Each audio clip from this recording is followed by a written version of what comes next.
bienvenidas, compañeras, compañeros, a esta nueva emisión de Alternativas. Andrés Chiriboga, miembro del Observatorio de la Dolarización, eh, que está haciendo un postdoctorado en la UNAM en México, ha tenido la gentileza nuevamente de aceptar la invitación para seguir conversando de este verdadero cáncer de la economía del país, de nuestros países subdesarrollados, pero que en el caso de la dolarización se vuelve letal. Como su nombre lo indica, la dolarización no creo que sea ninguna novedad.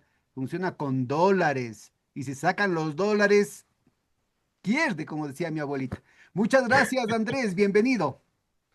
Hola Pedro, muchísimas gracias por esta secuela. Habíamos hablado de dolarización y élites a raíz de una publicación que hicimos con algunos colegas y se nos habían quedado, como siempre, algunos aspectos en el tintero.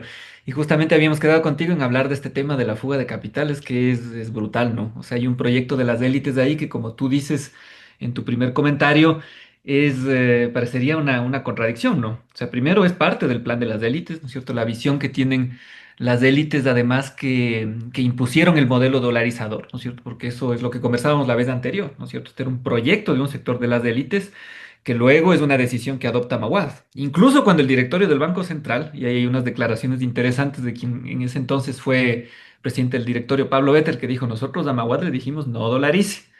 Pero a pesar de eso, habían élites que empujaron por ese esquema con la excusa, ¿no? Del control de la inflación, que esto en varios países se ha visto, que la dolarización guarda una correlación con una inflación baja y es un efecto que se ha visto, digamos, no es per se, ¿no es cierto? Eso tiene que cumplir con una serie de condiciones, pero por detrás había una intención de controlar los dólares de la economía, o sea, hay una economía política detrás de ese proyecto, donde los dólares, como tú dices, además no se gestionan en el Ecuador, sino se gestionan afuera.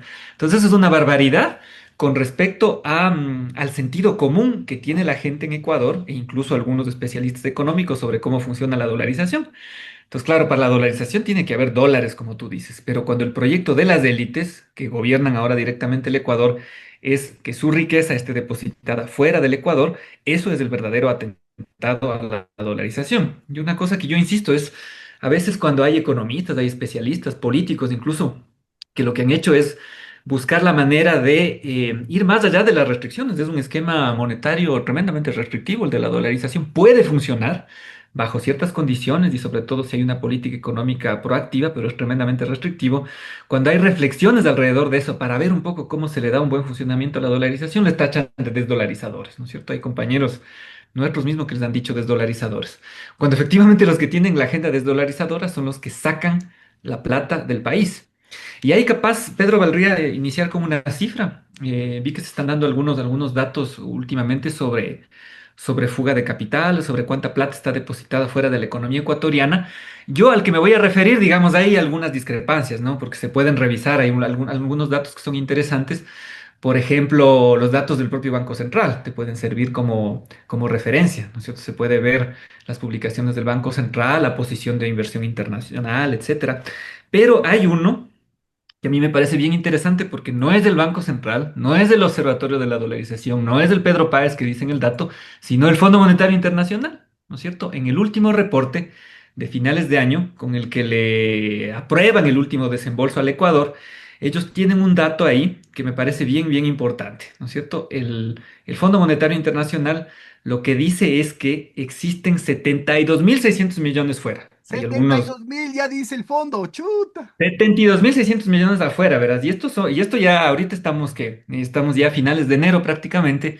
Estos son datos de octubre más o menos del año pasado, que estamos hablando de alrededor del 60% del PIB, ¿no es cierto? Entonces, el FMI, ¿no es cierto? En su informe dice los activos que están depositados en el exterior de los ecuatorianos y residentes ecuatorianos es 60% equivalente al tamaño de la economía. Imagínate esa barbaridad. O sea, Sí, es brutal, no, es brutal, tremendo. Ahora, ¿no es mira, cierto? yo soy, como soy bien mayorcito, pues, ¿no? Cuando yo era joven y hermoso, el milenio pasado, eh, gente de derecha y de izquierda consideraba que la fuga de capitales era algo negativo, que era algo condenable, que era algo antiético, estaba en el mismo ámbito de la traición a la patria, ¿no? Con el bombardeo ideológico que empieza por los propios economistas, ahora se convierte en una virtud E inclusive yo he estado en algunas reuniones así con jóvenes incautos supuestamente progresistas, en los que ponen el grito en el cielo si es que alguien evita que yo pueda fugar mis capitales. Y claro, a la chica esta que se puso muy violenta en el tema de su libertad personal, más o menos se le ubicaba que no alcanzaba pues a jugar capitales ni centavos, no se diga dólares. Entonces, cuéntame un poquito cómo entiende ahorita la academia, cómo entiende el Fondo Monetario este problema de la fuga de capitales, cuando son ellos mismos los que lo promueven, ¿no? Lo han promovido como un valor o como una virtud. Y inclusive gente como Milei, por ejemplo, consideran que es la octava maravilla, que es una actitud heroica el fugar capitales, el evadir impuestos y el destruir al Estado. Sí, no, eso es una barbaridad, ¿no? Y hay una construcción ahí deliberada de los sentidos comunes de la gente. Eso es lo peor, porque por último, digamos que sean las élites, que sean ellos los que entienden nada más, pero hay un trabajo deliberado, y eso lo veíamos también en un poco cómo se construyeron los sentidos comunes alrededor de la dolarización, sobre todo en la primera fase, ¿no? Eso es lo que te contaba la vez anterior. Digamos, hubo una campaña publicitaria, un trabajo deliberado para que la gente entienda la dolarización en los términos que le interesaba a las élites, ¿no es cierto? Y luego, digamos, A ya hay como un propósito, momento, déjame, ¿no? déjame, ya me mordí la lengua la primera vez, te pongo una nota del pie de página ahorita que dice de la dolarización. Como en efecto, como bien mencionabas, uno de los atractivos que le ponían a la dolarización es que al día siguiente de la dolarización, el Ecuador iba a tener las tasas de inflación de los Estados Unidos. Gente como Augusto de la Torre, que básicamente, y él lo decía en la cara de las propias autoridades del Banco Central, que él tenía aprendido en ese entonces no habían teléfonos celulares, no había muchas maravillas, era con el teléfono de mesa, tenía prendido el auricular para dictar cómo tenían que hacer la dolarización a Rosa Matilde Guerrero, creo que estaba, ¿quién estaba? Pues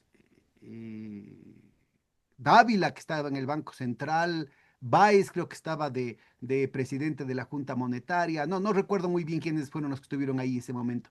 Y les decía en la cara, ¿no? Decía a todo el mundo que él había sido el que la... Y él era de los que decía que al día siguiente de la dolarización, inmediatamente, otro que era el otro payaso que aparece a cada rato es en este Ricardo Hausmann, que ahora es próximo premio Nobel seguramente, no sé si de la paz o de la economía, no sé cómo va a ser la cosa, Como pero ahora él hablan, también. como ahora hablan sobre Venezuela, seguramente de la paz. Así es, pues, él que creó las condiciones para el Caracazo, pues porque fue un ajuste tan brutal. Él supuestamente venía de la izquierda, ¿no? Él fue estudiante de Robert Boyer, regulacionista francés. Y llegó a Venezuela y aplicó un paquete de ajuste recontra ortodoxo que provocó hambre en la gente, al punto que de lo que les tenía, de lo que habían tenido décadas de control social a través de los ADECOS y de los COPEI, los social cristianos y los demócratas cristianos, los social cristianos y los socialdemócratas, digamos. La gente reventó, ¿no? Entonces, y ese fue el origen de lo que después fue la insurrección de Chávez y todo el movimiento que ahora es esta gran movilización bolivariana de la sociedad venezolana. Pero bueno, el punto es que también Ricardo Hausmann, Roberto Rigobón, Eduardo Lora, Liliana Rojas Suárez, es decir, toda la playa de economistas que venían acá, a cada cual más pituco a recomendar que lo que tenía que hacerse es la dolarización, venían con ese cuento y podrían, por favor, confirmar en las estadísticas si es que las encuentran, porque las sepultaron. El primer año con dolarización, la inflación total fue del 108% en dólares. Empezamos con un salario convertido a $48 por mes, salario mínimo vital. Y claro, la movilización de la gente y los propios gringos presionaban porque era el gran experimento para extender esto inmediatamente a la Argentina, inmediatamente a otros países de América Latina y se les chispoteó el asunto, empezando por la propia Argentina.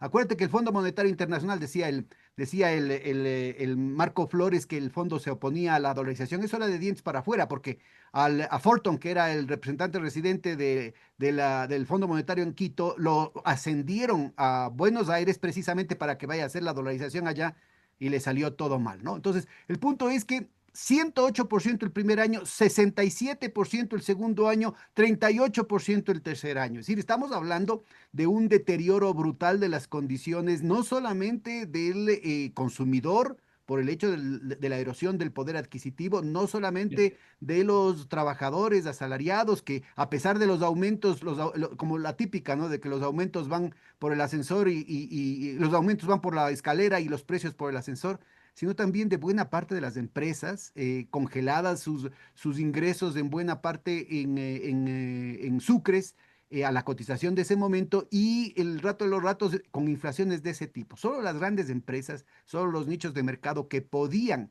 imponer precios, que podían fijar precios, pudieron sobrevivir a semejante embate. Y el gran perjudicado fue el IES, pues entonces se estaban frotando las manos porque les iba a caer fruta madura, ¿no es cierto? El IES que estaban esperando desde hace largo rato iba a ser el verdadero salvataje bancario, pero el pueblo ecuatoriano en el gobierno de Sixto Durán Ballén les dijo nones, y entonces gente como Mauricio Pozo, como Pablo Lucio Paredes, el propio Augusto de la Torre, se quedaron con los churros hechos porque la gente siguió defendiendo al IES y ni siquiera pudieron quedarse con el IES para que beneficio de los banqueros, cuando los préstamos hipotecarios, los préstamos quirografarios se cobraban en 2, $3. ¿No ves que con las cotizaciones brutales con las terribles devaluaciones que significó, eso de ahí planteó una crisis actuarial en los balances de los fondos pensionales? Así que yo creo que valía la pena esta intervención larga solamente para acordarnos de cuál fue el tremendo costo de la dolarización, ¿no? Así Entonces, es. hay que defender la dolarización precisamente por lo que le costó a los trabajadores, al pueblo ecuatoriano. Y hay que defender la dolarización porque los mismos que la impusieron, utilizando todas las malas artes, ahora quieren reventarla. Así es. Además, para cerrar este punto que a mí me parece importante, ¿no es cierto? Cuando los estudiantes de economía consulten esta conversación, este video, uno de los temas, ¿no es cierto?, que cuando se trabaja sobre dolarización te dicen es justamente, ¿no es cierto?, que una de las grandes convenciones de la disciplina económica que ha estudiado el tema de dolarización, tanto dolarizaciones formales como el caso del Ecuador, del Salvador, de Panamá mismo, y dolarizaciones informales, porque eso también hay que tener en cuenta. Tú puedes tener economías altamente dolarizadas, ¿no es cierto? Con sus cuentas altamente dolarizadas, activos pasivos denominados en dólares, son economías con baja inflación. Y la excepción más, la que te rompe, digamos, digamos, esta supuesta convención es el caso ecuatoriano, como tú dices, ¿no es cierto? Cuando tú ves los primeros años de dolarización, es una muestra de que no hay, digamos, no hay tal correlación, porque los Ahora, tres es primeros años, importante como tú bien mencionarlo y dices, como bien dices, que quede documentado aquí, porque queda inmediatamente lo que documentado. hicieron fue desaparecer las estadísticas. Ujú. O sea, para evitar ese problema, ¿no es cierto? Hicieron un cambio metodológico en las estadísticas y la inflación en el Ecuador empieza en el año 2007. La Mm. serie estadística que tenía el Banco Central, cuidadosa, pero hecha con todos los mejores recursos estadísticos de la época, ¿no es cierto?, había sido reconstruida desde 1938. Y eso botaron a la basura para poder borrar, ¿no es cierto?, esto que vos estás recalcando. En Claro. términos teóricos, ¿no es cierto?, se echa por tierra todo el tema de la teoría neoclásica, todo el tema de la moneda como un velo, ¿no es cierto?, que todo aumento monetario solamente se refleja en precios y que por tanto el momento en que entremos a la dolarización inmediatamente íbamos a tener tasa de inflación igual a la de los Estados Unidos. Entonces, quedaba absolutamente derrotada toda esa posición. Entonces, lo que hicieron es simplemente manipulan las estadísticas y nadie se acuerda del tema. Creo que en las clases de economía aquí en el Ecuador nos enseña esas cosas. No se enseñan esas cosas y te digo, se insiste mucho todavía en esa supuesta convención, ¿no? Que dolarización significa baja inflación. Entonces, insistir ahí a los alumnos de economía cuando trabajan dolarización, que la principal excepción, ¿no es cierto? El caso que falsea en términos popperianos, incluso si quieren, es el caso de la dolarización ecuatoriana, que es el caso emblemático, ¿no? Que utilizan los economistas y los políticos. Pero en todo caso, conectando este tema con la pregunta de la fuga de capitales, ¿no es cierto? Hay construcciones deliberadas de sentidos comunes, ¿no es cierto?, que vienen del programa de las élites, ¿no es cierto?, que tienen una visión para la dolarización, para la fuga de capitales, que era parte, digamos, del proyecto dolarizador, ¿no es cierto?, tener la plata fuera. Digamos, no era traer la plata a la economía ecuatoriana, sino tener efectivamente la plata fuera. Y se han ido construyendo, digamos, unas nociones que se contraponen lo que ha estudiado la disciplina económica, ¿no es cierto?, con respecto a la fuga de capitales. Entonces hay, digamos, para no irnos a los más radicales, ¿no es cierto?, economistas, el propio Keynes, por ejemplo, Keynes, White, hay algo de literatura ahí donde les preocupa, por ejemplo, cuando hacen análisis de cuenta de capitales, ¿no es cierto?, dicen, ¿no es cierto?, el tema de fuga de capitales es una afrenta a la política monetaria de los países. O sea, si tú quieres tener política monetaria, no puedes tener fuga de capitales. O sea, es la antítesis. Y de eso hay un montón de literatura, pero que más bien, ¿no es cierto?, en la visión de política económica de estos ultraliberales como el presidente de Argentina actualmente, y en los discursos de las mismas élites, en el caso ecuatoriano, ¿no es cierto?, la visión se cambia, ¿no es cierto? Cuando tú más bien deberías fomentar que haya dólares en la economía ecuatoriana para sostener la dolarización, para que tengas una dolarización saludable, la idea es completamente distinta, como tú dices, es como, no, es mejor que los dólares estén fuera de la economía. Entonces, por ejemplo, ideas que posicionan los bancos, ¿no es cierto? Y luego podemos hablar un poco de bancos porque ellos están ahí en el corazón de los esquemas de fuga de capitales.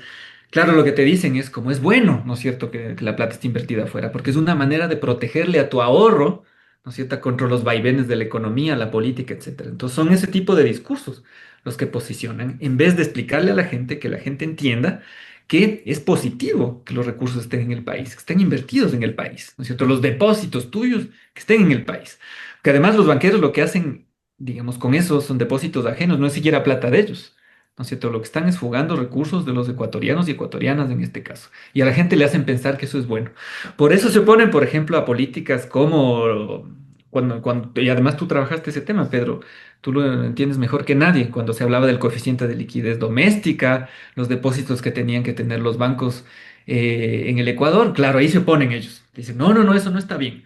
Porque más bien el mensaje que dan es, y así habría que leerlo, así habría que traducirlo, es, no queremos contribuir al financiamiento del desarrollo del país, lo que queremos tener es la plata afuera.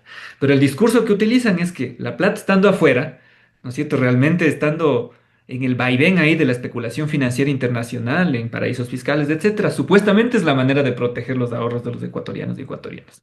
Entonces ahí yo creo que el trabajo importante es explicarle a la gente que más bien eso no es así. O sea, tus ahorros no están protegidos afuera, depositados fuera de la economía ecuatoriana. Y además, dólares que están afuera son dólares que no contribuyen al desarrollo de la economía y a la sostenibilidad de la dolarización, cuyo esquema de funcionamiento es fácil, ¿no es cierto? Los dólares, para que el esquema dolarizado esté saludable, a pesar de las restricciones que tiene, por supuesto, ¿no? Necesitas que los dólares estén en la economía, que no se fuguen, ¿no es cierto? El tema de la discusión de hoy, que ingresen, ¿no es cierto? Por supuesto, que hay inversión extranjera, pero que no sea Empezando por inversión ahí, a ver, especulativa. ese me parece que es un punto muy importante, que inclusive te interrumpo para ver si es que Sí, sí, sí, por supuesto. metodológicamente en el dato que da el Fondo Monetario Internacional, a mí me da la impresión, porque he leído los anteriores, acuérdate que en alguna época la gerente del Banco Central hablaba de 30.000 millones, eso fue hace un par de años nomás. Después se hablaba de 50.000 millones, ahora 72.000 millones. Estoy seguro que no incluye lo que acabas de mencionar, los que nunca entraron. Que nunca entraron, Porque aquí, exactamente. mira, el año anterior, por ejemplo, le cayó del cielito a Novoa un aumento en las exportaciones de cacao, de café, de banano, ¿no es cierto? Le cayó del cielito una cantidad de ventajas, digamos, en flores también, a pesar de los problemas que hay. Y todo eso de ahí nunca llegó al Ecuador. O sea, el grueso del aumento de las exportaciones no se registró en el Ecuador, quedó justamente en las guaridas fiscales, en las que dice, por ejemplo, Banisi del Banco de Guayaquil, o las que le menciona Pandora Papers, pues al propio presidente Daniel Noboa, pero que la Contraloría, ni la autoridad electoral, ni la UAFE, ni nadie le toma en cuenta, yéndose en contra de la voluntad del pueblo ecuatoriano. Entonces, me parece que ese es un punto importante. A ver, metodológicamente, en primer lugar, te diría, habría que decir los dólares de la producción, de la exportación ecuatoriana, que nunca entraron a la economía ecuatoriana, y luego los que están sacando. Claro, así es. Y en este tema yo creo que es importante, digamos, detenerse, porque claro, tú tienes los que salen, ¿no es cierto? Los que se registran, incluso los que pagan y a veces no pagan ISD, que eso también habría que hacer una aclaración, ¿no es cierto? ISD ISD, para el nuestra impuesto a salida audiencia de... es impuesto a la salida de divisas. Es más, el gobierno, en lugar de aumentar el impuesto a la salida de divisas para evitar la fuga de capitales, lo ha venido bajando. Y la última baja la acaba de hacer a finales de año, entre gallos y medianoche. Creo que es por inocentes o la noche vieja, ¿no es cierto? Simplemente puso hoy un supuesto reglamento de racionalización o de pormenorización del tema y con eso bajó todavía más el impuesto a la salida de divisas, con lo cual favorece el sobreprecio en las importaciones, la subfacturación en el caso de las exportaciones para que los dólares se queden afuera y también una cantidad de otros resquicios para que fuguen más capitales. Sí. Además, otro punto es que lo bueno de esta conversación es además que se puede conectar a otros temas que son importantes, pero además para dejarle la inquietud a la audiencia, en los mecanismos de sobrefacturación y subfacturación, además de tener fuga de capitales, lo que tienes es, y la fuga de capitales va muy de la mano con todo el tema de capitales ilícitos, ¿no es cierto? Porque en fuga de capitales uno podría decir, y además esto es parte de los discursos, ¿no es cierto? Bueno, es la riqueza del empresario, que el empresario haga lo que quiera con su dinero. O sea, a veces la gente lo que no se da cuenta es que lo que estás es socapando que esos recursos no estén invertidos en el desarrollo del país. Pero además de eso, ¿no es cierto? En estos mecanismos de sobrefacturación o de subfacturación, en algunos casos, se oculta todo un tema de lavado de capitales ilícitos, ¿no es cierto? Donde las empresas exportadoras, por ejemplo, las bananeras, y hay estudios que están saliendo últimamente, incluso sobre las mismas empresas del presidente de la República, son, uno, los grandes exportadores de cocaína de la región y dos, los grandes lavadores de dinero, ¿no es cierto?, de dólares. Entonces son temas que hay que tener muy, muy en cuenta cuando hablamos de este tipo de prácticas, ¿no es cierto?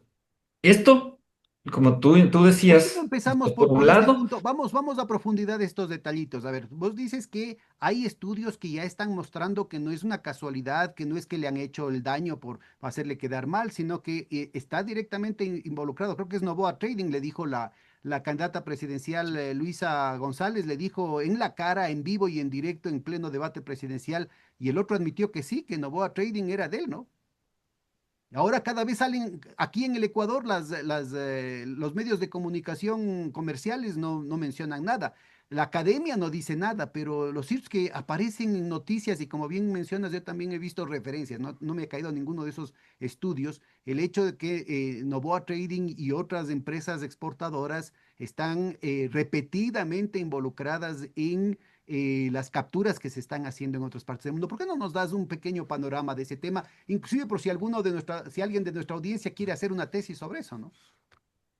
Así es, sí, sí, algunos datos importantes y ahí además de hacer una cuña a donde las personas que nos escuchan, que nos están viendo cuando el video salga en directo o cuando quede grabado en YouTube, en el Observatorio de la Dolarización, como Pedro había mencionado, yo soy miembro del Observatorio de la Dolarización, hay una publicación que hicimos del año pasado, es un texto de Jerónimo Ibarra, es un colega del observatorio, donde se trabaja justamente todo el tema de flujos ilícitos en su facturación o sobrefacturación de exportaciones.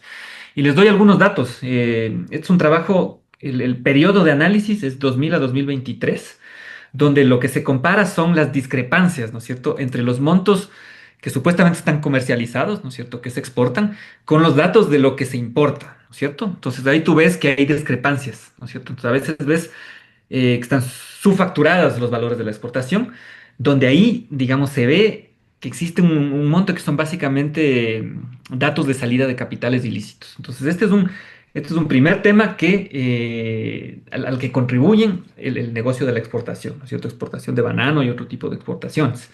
Además, juntando esto, cuando uno ve dónde, digamos, hacia dónde se realizan las exportaciones, los pagos subfacturados o sobrefacturados, tú tienes ahí los clásicos paraísos fiscales, ¿no es cierto? Por un lado tienes, claro, muchas exportaciones de Estados Unidos, pero Panamá, digamos, sale ahí como uno de los destinos clásicos de flujos ilícitos de dólares, donde hay mayores discrepancias.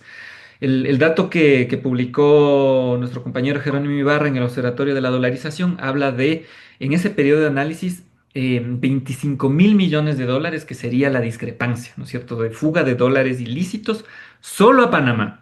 Y hay un dato interesante que hace el Jerónimo, Repite la que me cifra, por parece que es favor. muy oportuno. 25.000 millones de dólares, solo con Panamá, solo con Es Panamá. casi un cuarto de la economía del Ecuador. Sí, de puro flujo ilícito por discrepancias por su facturación en exportaciones. Y el otro dato que es interesante, en este momento, bueno, no sabemos cuándo verán el video y qué pasará con eso, es que tú tienes en los últimos años un incremento importante en sus facturaciones con los Emiratos Árabes Unidos, Ah, que para quienes estén al tanto de la coyuntura económica, de lo que está haciendo el gobierno del presidente Nova actualmente, se firmó un tratado comercial, se quiere hacer un acuerdo ampliado.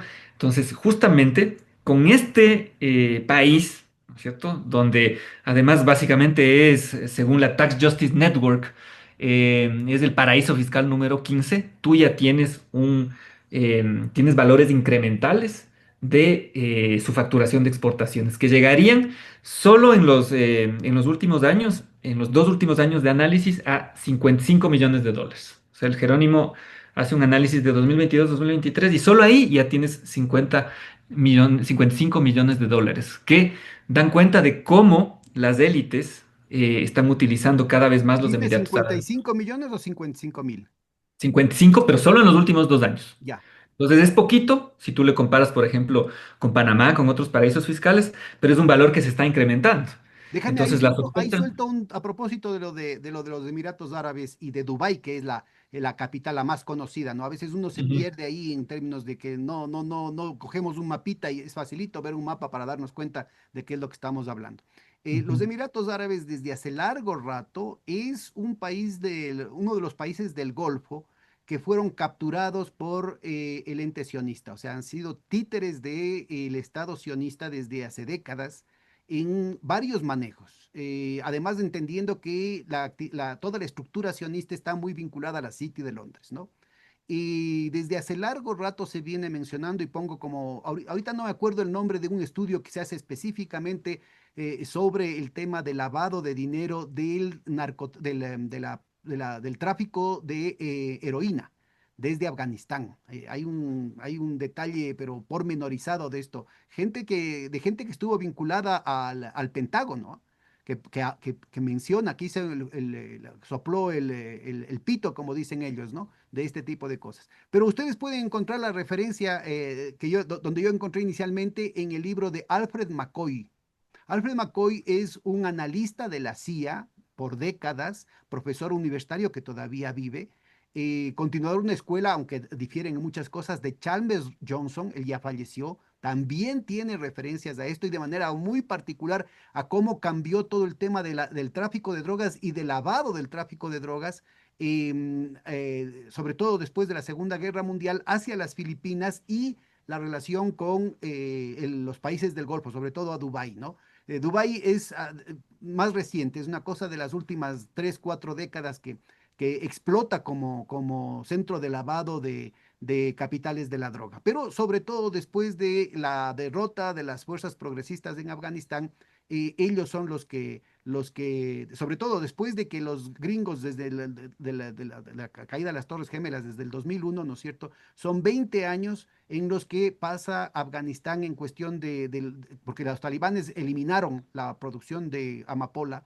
en su territorio, pasaron de 0 al 98% en cuestión de un año. Y durante 20 años mantuvieron el 98% de la producción mundial de los opiáceos se daba en Afganistán bajo el control militar de los Estados Unidos y de manera muy particular en las provincias controladas por los británicos. Y como siempre, el corazón del negocio, del negociado, está en los Emiratos Árabes Unidos, está en Dubái. Esto, por favor, encuentran ustedes a propósito, en el libro de Joseph Stiglitz sobre los costos de la guerra de Irak, que denuncia muchísimas cosas, pero es importantísimo en términos de los cálculos económicos, también se menciona el papel de Dubái en este plan. Ahora, todo esto es importante ubicar porque la inversión de los Emiratos Árabes Unidos en el Ecuador tiene como eje principal su asociación con Novis, con la familia del presidente Noboa, sobre todo en el puerto de Pozora. Y desde que se pasa, ¿no es cierto? Hay toda una confabulación para quitarle parte de la cara, inclusive la relación principal con una de las navieras más importantes del mundo, la Maersk, pasa del puerto de Guayaquil al puerto de Pozorja, con lo cual eh, se reduce en el 60% el movimiento de carga en el puerto de Guayaquil para favorecer a este consorcio y resulta ser que buena parte de los embarques en los que se encuentra la contaminación de la cocaína en el banano ecuatoriano salen del puerto de Pozorja. Entonces, ahora que el presidente Noboa fue a los Emiratos Árabes a firmar un tratado de libre comercio que involucra de manera inconstitucional un tratado de protección de inversiones, lo que está es Ese es el otro protegiendo punto. sus inversiones y las de sus socios, Claro. que quién sabe, ¿no es cierto? Que quién sabe hasta dónde llegará la ley, digamos, para ponerlo así. Claro. Entonces, con eso además se cierra la pinza, ¿no es cierto? Para resumir, entonces tú tienes ahí garantía de un negocio personal para la familia del presidente de la República, ¿no es cierto? Donde se apuntala el negocio, uno, de la exportación de la droga y dos, de lavado de capitales ilícitos. Y además, si en algún momento eso se llega a caer, tienen un mecanismo de arbitraje donde seguramente le van a sacar la madre al Estado ecuatoriano. Entonces, por eso es importante que hay que oponerse a la firma de ese tratado. No puede ser, además es inconstitucional. Está en ciernes de ahorita además una decisión de la Corte Constitucional sobre la legalidad o no de la firma de ese tratado, sobre todo específicamente en lo que tiene que ver con el mecanismo de arbitraje que es ilegal, es Un corte inconstitucional. comercial, permíteme, vean los capítulos que hemos tenido con Javier Echaide sobre todo en este tema, pero también los que se vienen la próxima semana con Diego Ramos y Freddy Trujillo, en el que vamos a profundizar sobre los terribles efectos sobre la economía ecuatoriana, sobre la balanza de pagos, sobre el presupuesto del Estado, la reducción de recursos para la salud, para la educación que significan estos corruptos, protervos, piratas, arbitrajes internacionales. Y así es. Entonces, que son además parte de un combo, ¿no es cierto? Entonces hay que verlos de ahí de manera estructural, digamos, son parte de este modelo que está diseñado por estas élites que son rapaces, básicamente. Ya no son ni siquiera rentistas. O sea, ya, si nos preocupaba el rentismo de las élites, ya eso es cacho viejo, digamos. Ahora realmente son rapaces y están tremendamente vinculadas al negocio del Que quede narcotráfico, subrayado ¿no y es cierto? con Entonces ahora rojo. no se Estamos puede hablando separar. de la protección de inversiones internacionales, estamos hablando de la protección de las inversiones de la familia Novoa y sus amigos. Así es, enmarcadas como si fueran inversiones internacionales, ¿no? Es terrible, es un mecanismo de saqueo, básicamente. Entonces, la gente que le parece que es mala política económica, que qué error, que no está bien asesorado, me parecen tremendamente ingenuos, ¿no? O sea, este es un esquema deliberado donde, digamos, estos esquemas de saqueo han ido evolucionando, ¿no es cierto? Y ahora claramente vinculados a negocios ilícitos, al narcotráfico. Y eso hay que denunciarlo así, hay que entenderlo así Bueno, en su que se integralidad. aclaren Entonces, un públicamente. poco para Yo cerrar. lo que te diría para evitar el asunto de apresurarnos de las cosas es, los gringos dicen, si camina como pato, si luce como pato y hace cuá, cuá, capaz que es patos. Entonces yo creo que la propia empresa debería públicamente aclarar de que no tiene ninguna relación con el narcotráfico, así como el Banco de Guayaquil después del reporte de León de Troya hecho por la Policía Nacional e interrumpido de manera ilegal e impune, ¿no es cierto? Ilegal e impune desde el año 2021, porque ya deberían haberlo reactivado esa investigación. Entonces el Banco de Guayaquil tendría que salir por respeto a los ahorristas, por respeto a los socios, por respeto a la población ecuatoriana, debería salir a aclarar de que no tiene nada que ver con el narco ni con la mafia albanesa. Por supuesto. Entonces, Por supuesto. aquí tiene que aclararse eso y las autoridades, tanto nacionales como internacionales, tienen que entrar a profundizar, pero una, otra evidencia y se hacen los soquetes y resulta ser que el verdadero malo de la película ha sido el cartel de los soles que no ha existido. Y con eso bombardea Reconocido a la ya. nación vecina. El Sí. pueblo hermano de Venezuela, víctima de toda esta agresión, secuestrado el presidente y la primera dama por un cartel que no se ha atrevido ni el propio gobierno de los Estados Unidos a presentar la denuncia en las cortes a los que de manera ilegal ha llevado al propio presidente de Venezuela. Y mientras tanto hay las evidencias, mientras tanto está haciendo el indulto a otro convicto por la propia justicia de los Estados Unidos, le da el indulto al expresidente de Honduras puesto por ellos mismos. Y resulta ser, ¿no es cierto?, que la evidencia que hay que involucra a otros presidentes de América Latina simplemente se las pasan pero por las narices, y los embajadores no dicen nada, al contrario, salen para favorecer a ciertas argollas en la policía, ciertas actitudes en los partidos políticos que terminan favoreciendo a la mafia. Así clarito. Si hubiera una persona decente en el gobierno de los Estados Unidos, debería estar investigando a estos embajadores que han intervenido en la política del Ecuador, favoreciendo a esos sectores. Ahora está clarito con el asunto de la generala Varela, ¿no? Ujú.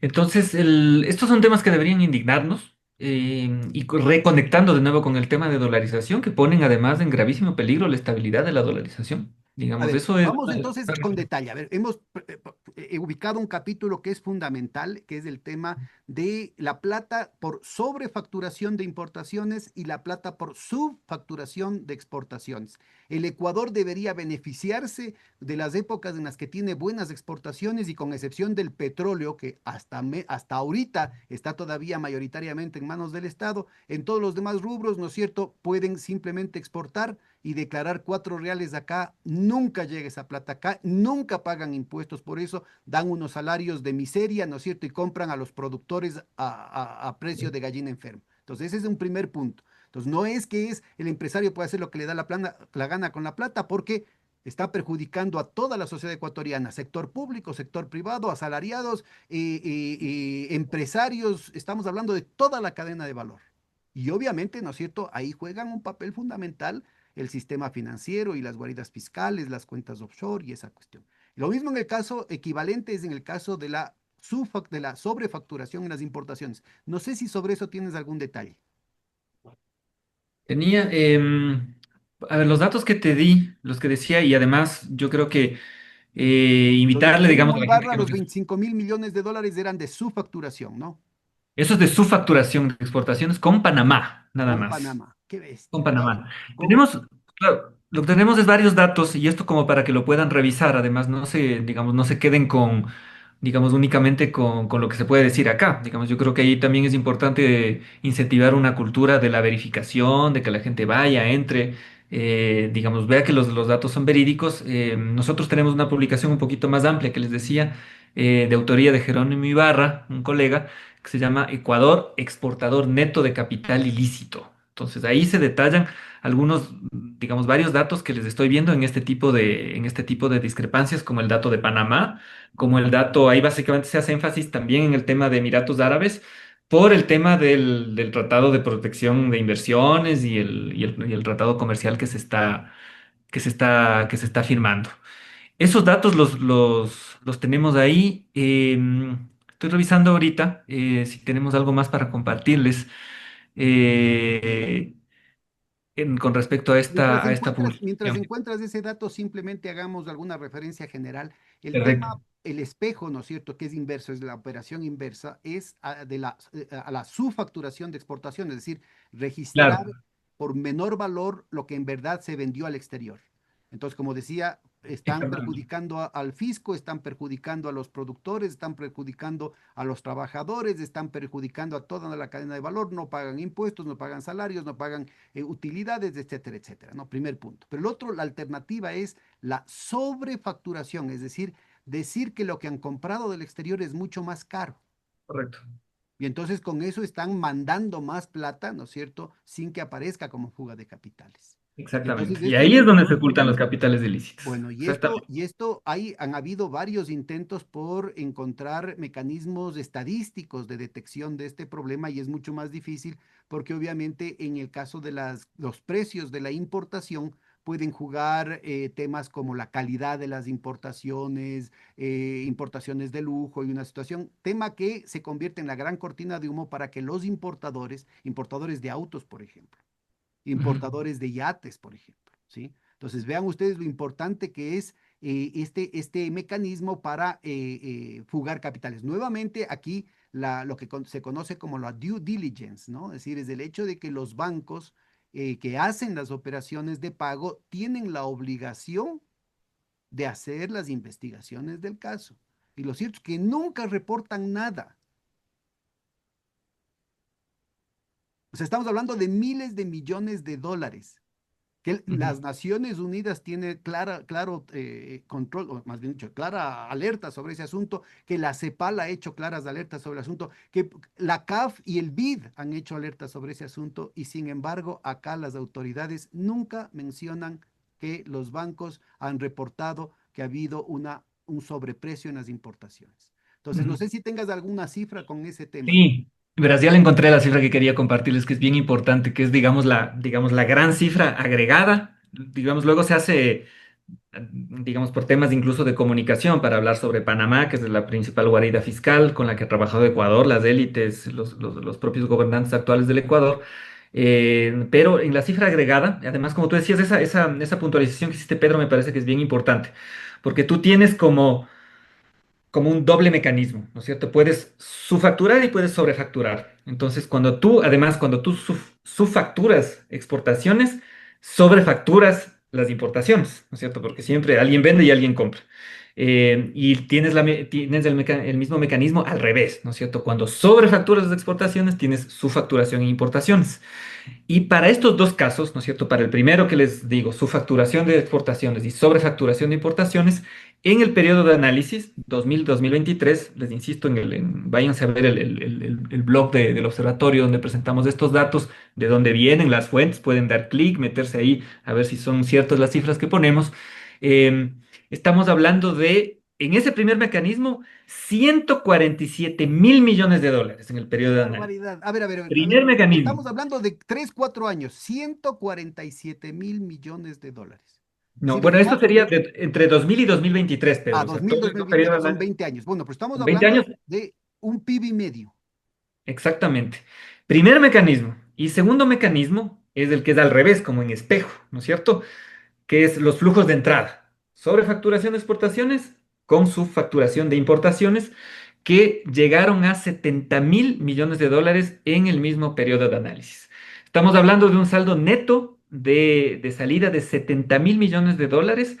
Y eso solo de discrepancias comerciales, ¿no es cierto? Que es uno de los varios mecanismos, ¿no es cierto? Para generación de flujos ilícitos. Quedando el mecanismo de subfacturación de exportaciones como el más relevante, ¿no es cierto? Este ocupa más o menos del 70% de este juego de generación de flujos ilícitos en mecanismos de comercio exterior. Ya, solamente para retomar lo que fue el origen de la pregunta, ¿no? El Fondo Monetario Internacional tiene otra fuente para hacer estas estimaciones, que son los saldos netos, no de las transacciones, sino los saldos netos de las cuentas de los ecuatorianos en el exterior. Ujú. ¿Sí? Acá se está, lo que está, las cifras que está mencionando Andrés hace referencia a los flujos de exportación y de importación comparados con los flujos espejo de exportación e importación de los países que supuestamente comerciaron con el Ecuador. Entonces, en la medida en que no calzan, ahí está lo grave del asunto, ¿no es cierto? Si es que el Ecuador le exportó 100 a Colombia, Colombia debería registrar una importación por 100, pero no está registrado esa importación por 100. Y ese es el estudio que hay que hacer y donde aparecen estas discrepancias que obviamente generan un espacio gigantesco para la fuga de capitales para los negocios ilícitos. Yo solamente les pongo como un ejemplo ya chistoso. La FAO, la Organización de Naciones Unidas para la Agricultura y la Alimentación, tiene registrado que países como Alemania, como Noruega, como el Peñón de Gibraltar, que es una isla rocosa, perdón, es una península rocosa que les robaron los ingleses a los españoles y que los españoles hasta ahora no se reivindican, son exportadores de banano. Noruega, con el clima que tiene, Alemania va a ser exportadora de banano. Y es justamente porque existe estos cambios de bandera, ¿no? O sea, los Ujú. barcos que transportan nuestro petróleo, nuestros camarones, nuestros bananos, cambian de bandera, ¿no es cierto? Y con eso la bandera de Liberia, Panamá, los guaridas fiscales, Andorra, Albania, Dubái, son precisamente, ¿no es cierto?, quienes prestan las banderas para hacer estas jugarretas. Allí no solamente está el tema de la plata, sino que estamos hablando del tema de la droga, estamos hablando del tema de las armas, estamos hablando trata de personas, tráfico de órganos. Sí, sí, sí, sí. Entonces, una relación además muy estrecha, que es importante que la gente entienda, con todo lo que es el negocio ilícito, ¿no? Droga, tráfico de órganos, etcétera. O sea, no es una cosa que está pasando por fuera de todo el problema que generan los circuitos financieros, de fuga de divisas, etcétera. Entonces, todo está conectado. Entonces, es importante un poco ver el problema en su integralidad. Eso con respecto a lo que quería comentarte a los flujos ilícitos que te decía, que es Pero una esto parte de del aquí es, problema grande de fuga de a capitales. ver, este es recién un primer capítulo. Un segundo capítulo, yo quisiera que empieces, por favor, de la manera más didáctica, contándonos cómo se hace para enviar el dinero, porque solamente los narcos, digamos, que tienen la capacidad de hacerlo, pueden enviar paquetes llenos de dólares. El común de las transacciones, que estamos hablando de miles de millones, ocuparían containers enteros, no alcanzarían en un avión, por ejemplo, para enviar No, toda esa cantidad de dólares al exterior. ¿Cómo hacen? ¿A través de quiénes? Porque aquí se quiere culpar a las cooperativas, cuando precisamente las cooperativas están prohibidas de hacer este tipo de transacciones con el exterior. Las cooperativas pueden recibir dólares, pero no pueden enviar dólares. Cuéntanos un no. poquito de detalle para que nuestra audiencia pueda tener una pista, ¿no es cierto?, de cuáles pueden ser los responsables, los canales, los únicos canales a través de Sí, los cuales se pueden exportar, se pueden fugar los capitales. sí. Verás, y voy a hacer eso, voy a responder la pregunta, además incluyendo un poco de historia, que me parece que es importante también que la gente conozca. O sea, cuando además se establecieron estos mecanismos offshore, donde los bancos privados más grandes del Ecuador, son los actores centrales, digamos, para anticipar la respuesta. Pero es importante que la gente sepa, ¿no es cierto?, que esto empieza a darse en el Ecuador en el año 93, digamos, cuando se pasan las leyes de regulación financiera, hubo un paquete ahí de regulatorio en el año 93, 94, donde se crea la banca offshore. Por ahí la gente se acordará un poco más de otros mecanismos de desregulación, que eran, por ejemplo, los famosos créditos vinculados, que estuvieron en el corazón de la crisis del 99, que estaban además muy, muy juntitos a este mecanismo de banca offshore. Entonces ahí es Pero donde ya se le no digas, ya permite a no los digas bancos en pasado, ecuatorianos, porque no digas en pasado, porque con la porque ley todavía, la ley de fomento productivo, la ley orgánica de fomento productivo de agosto del 2018, y eso lo advertimos nosotros en la asamblea y en otras, en la Universidad Católica, en la Universidad Central, en los medios de comunicación, y desde ahí no me han permitido volver a los medios de comunicación en general, es que los créditos vinculados volvieron a ser legalizados por la ley, pues, cuando eso, hasta el propio Fondo Monetario Internacional en el año 2000 reconoció que era uno de los causales de la quiebra claro. bancaria de finales de los 90. Claro, claro. No, hay muchas cosas en la historia económica actual que es básicamente un regreso, yo digo, es un regreso a los 90 con narcos. O sea, esa es la gran diferencia. Pues estamos regresando básicamente a los 90. A Pero ver, ahí es donde retoma, empezaron. por favor, porque estaba muy importante este recuento Sí, histórico. pero ahí es donde empezaron, digamos, ahí es donde aparece la famosa banca offshore, ¿no es cierto? Y hay una, a mí me parece además, y perdona que te haga la cuña publicitaria aquí, pero en mi trabajo de investigación para mí ha sido fundamental, sobre todo en temas de dolarización y desregulación financiera.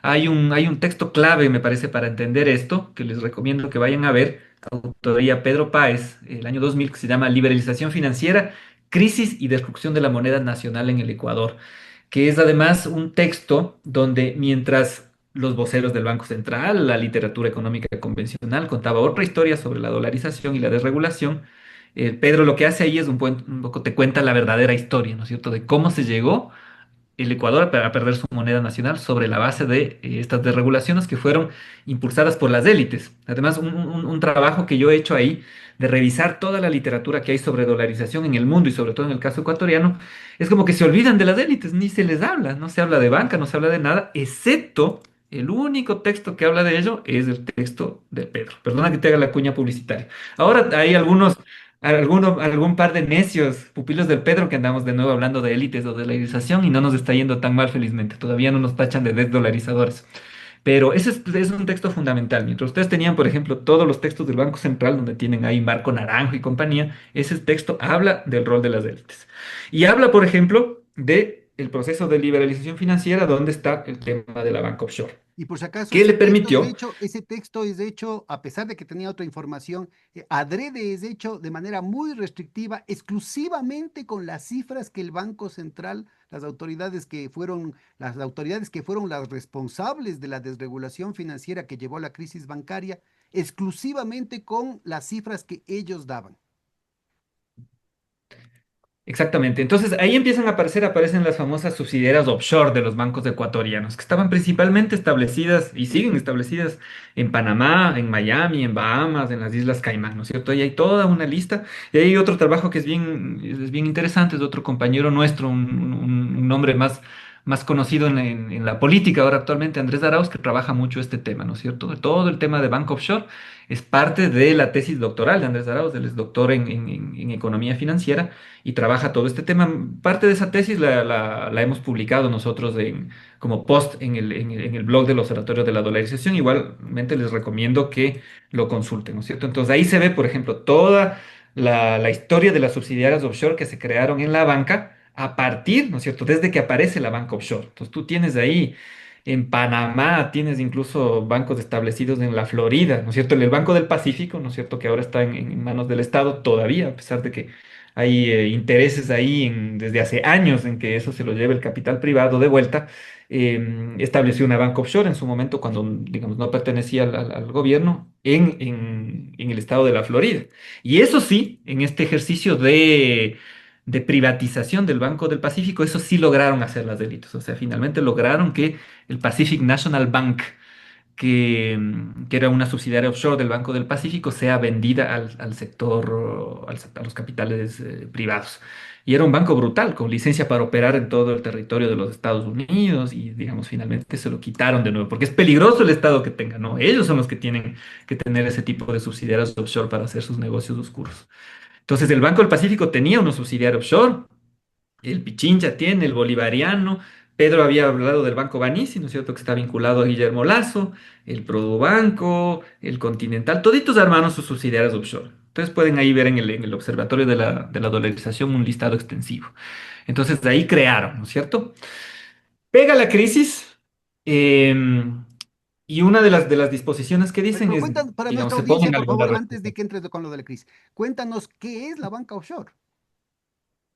La banca offshore son subsidiarias, son oficinas, digamos, entre comillas, a veces son buzones, básicamente, ni siquiera son oficinas físicas, que les permiten a los bancos ecuatorianos hacer operaciones fuera del país, ¿no es cierto? Con un montón de regulaciones y sin necesariamente tener que reportarle a las autoridades ecuatorianas o a ningún tipo de autoridades. Aquí Entonces, pueden también, hacer este es un operaciones. punto muy importante porque, de nuevo, las justificaciones, ¿no? Cuando abrieron la posibilidad de las bancas, de la banca offshore, porque antes era prohibido por la ley asesorada por el Fondo Monetario Internacional, el asesor del Fondo Monetario se llamaba Robert Triffin, que vino acá, o Robert Triffin, que vino acá al Ecuador en 1948, la Ley General de Bancos, hecha con la supervisión del Fondo Monetario Internacional, tenía prohibido que haya la banca offshore.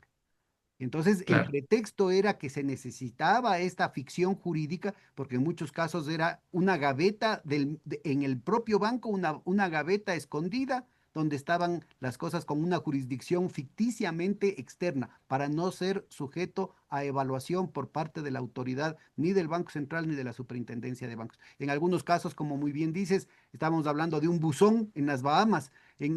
Alguien contaba de los bancos centrales que fue a hacer la supervisión ahí, que en un edificio habían 2.300 placas, porque eran solamente las placas de los distintos bancos offshore en las Bahamas. Entonces, obviamente, la autoridad supervisora de las Bahamas entraba a las 10 de la mañana y se iba a jugar golf a la 1 de la tarde, ¿no? Entonces, yo creo que es muy importante darnos cuenta de eso porque nos decían, es que lo que pasa es que la banca moderna necesita tener la banca offshore porque no tiene otra forma de hacer operaciones. Bueno, ahora no pueden pretextar eso porque cualquier banco, cualquier persona puede hacer transacciones. Por ejemplo, cuando usted compra en Temu o en Amazon o en mercadolibre.com o en Trivago. Cualquier transacción se puede hacer una persona natural o un banquero, pues. ¿Cuál es el problema? Entonces ya no hay pretexto para eso. Y como bien decías vos hace un momentito, el pretexto que después fueron redondeándole es que sus ahorros están más seguros en el exterior. Vaya a decirles eso a los del Filanbancos. Vaya a decirles eso a los del Banco de Descuento. Vaya a decirles eso al del Banco de Préstamos. Vaya a decirles eso a los del Banco Popular.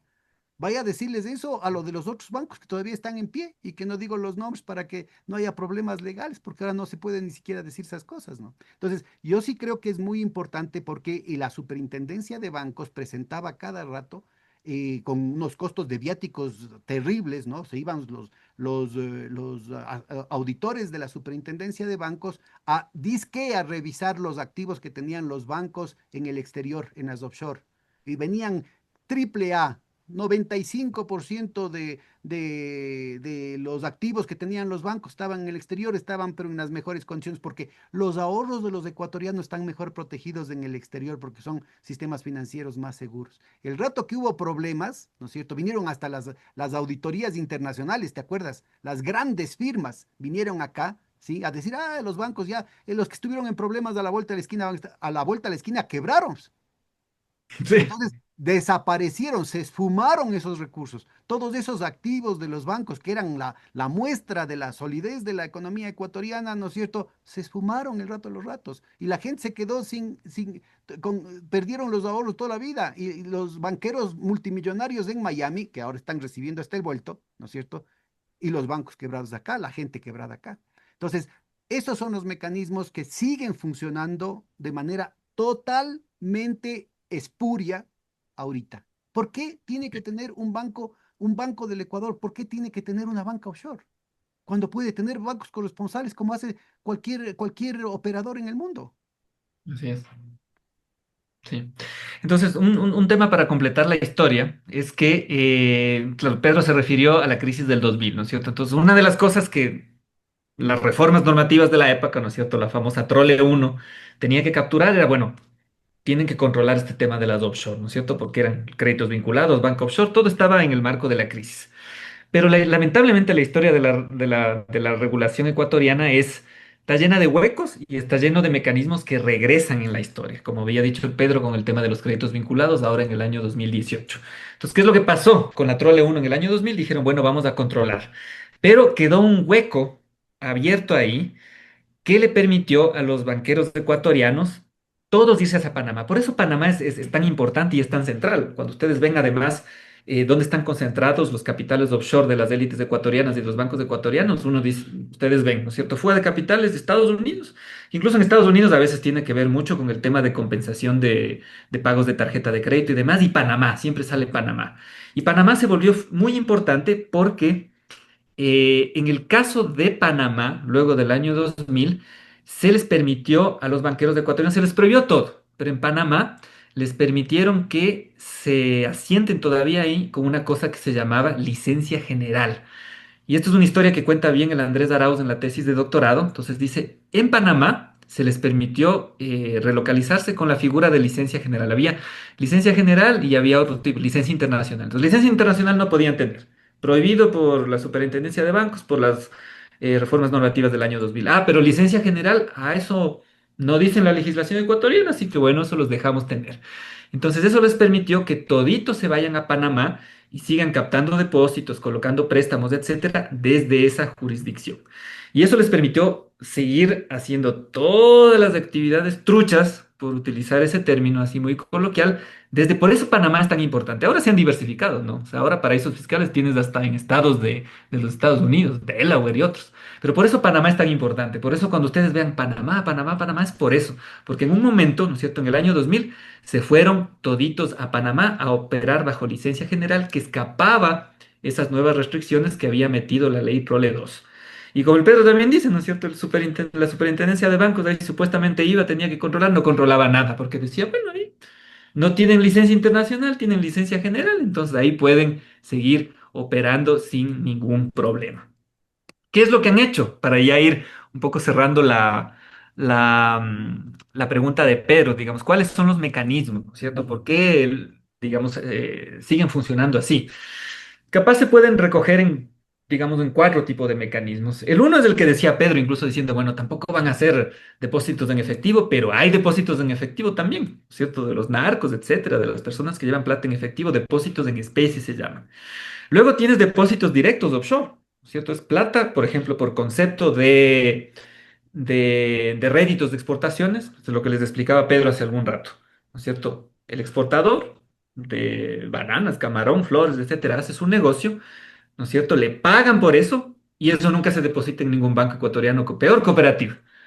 ¿Qué es lo que pasa? Se deposita directamente en la offshore, ¿no es cierto? Entonces esa plata nunca entra a la economía ecuatoriana, nunca contribuye al desarrollo del país, no paga impuestos, no circula, etcétera, etcétera. Está depositada ahí. Entonces el exportador, ¿no es cierto?, que genera su negocio con trabajo además tremendamente precario, como es el caso de las bananeras, lo que decía Pedro, le pagan en el exterior y nunca regresa la plata a la economía ecuatoriana.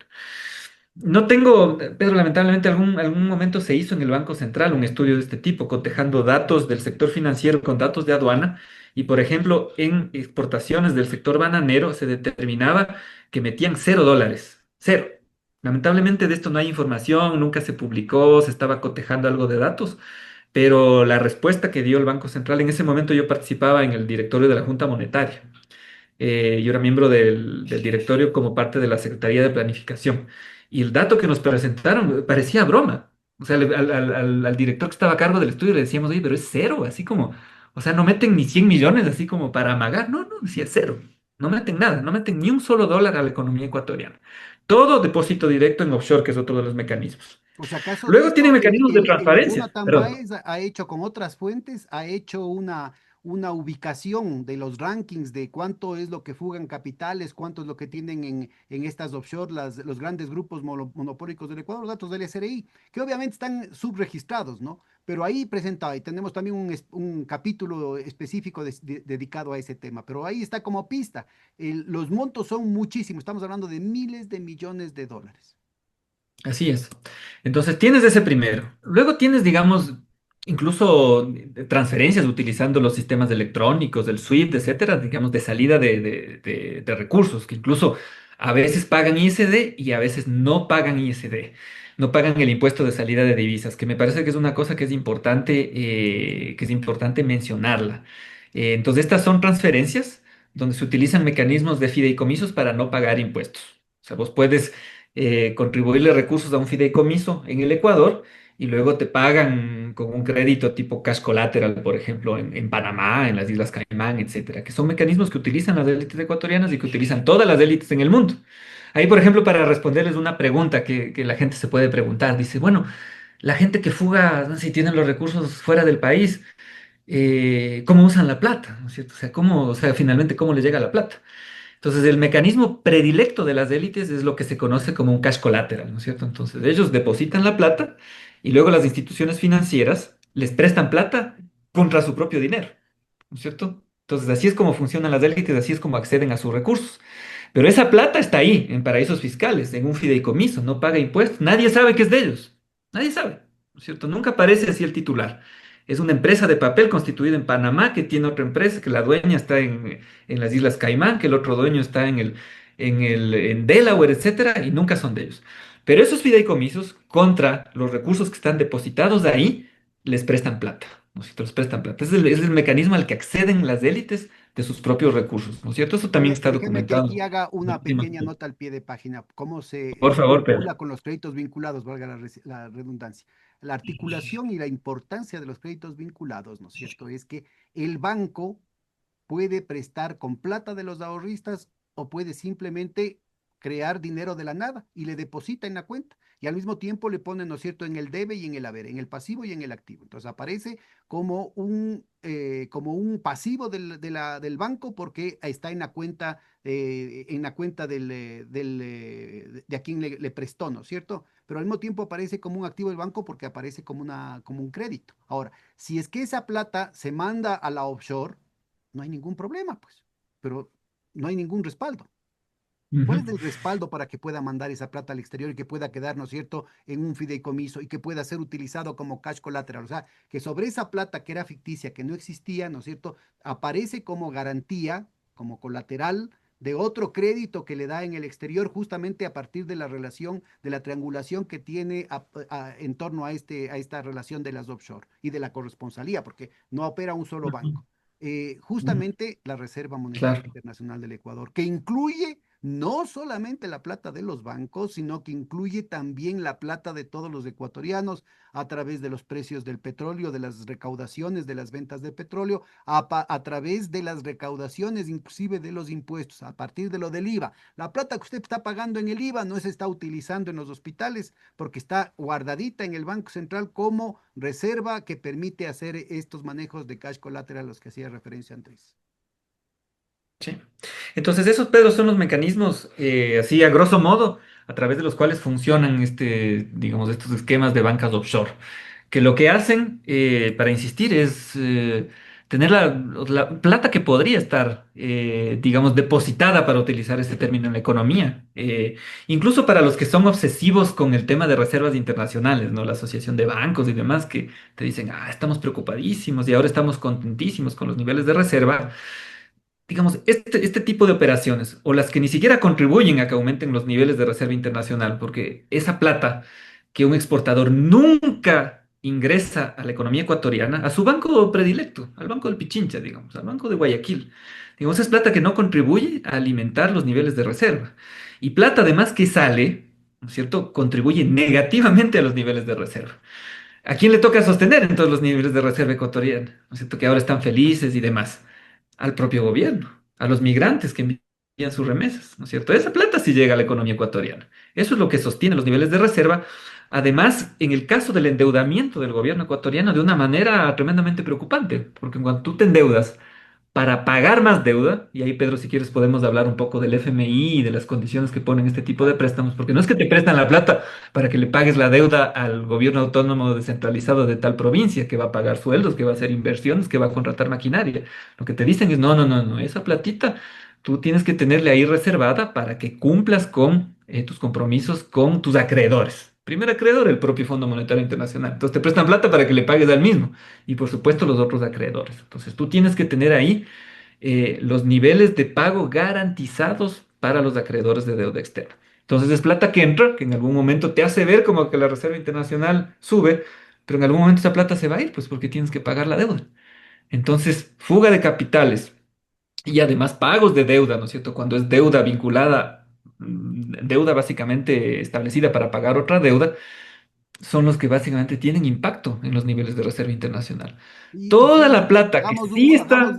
recalquemos el hecho de que el Código Orgánico Integral el Código Orgánico de Planificación y Finanzas Públicas prohíbe, y también la Constitución, prohíbe que se endeude el Ecuador, que haya deuda externa para pago de este tipo de pagos, de cosas Claro, que no tengan que ver con infraestructura, cosas inversión. que no tengan que ver con aumento de los activos productivos del país. O Sí, sea, solamente puede haber en deuda externa por parte de un gobierno para inversión pública.